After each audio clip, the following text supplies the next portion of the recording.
शाम के ढलते हुए रंग जब आसमां पर बिखरते हैं तो दिल के अंदर एक अजीब सी खामोशी उतर आती है। जैसे वक्त की रफ्तार अचानक रुक गई हो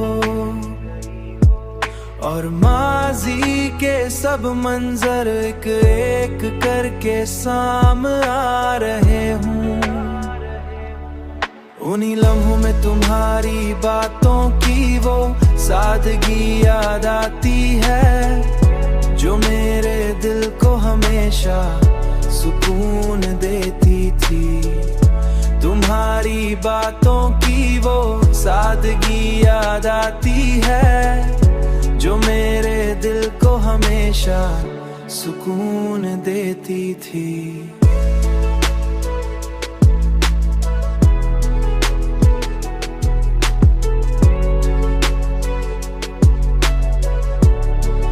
हाँ, सुकून देती थी।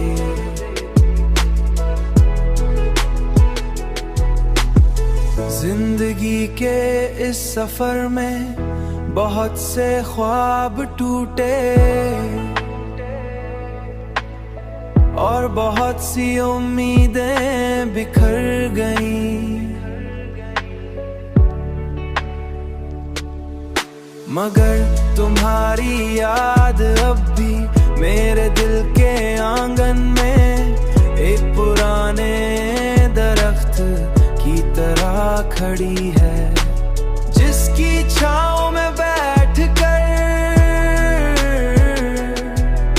मैं अक्सर अपनी तन्हाई के लम्हों को गुजार लेता हूँ,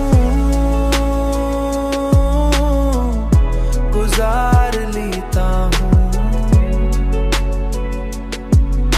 तन्हाई के लम्हे सुकून देती थी।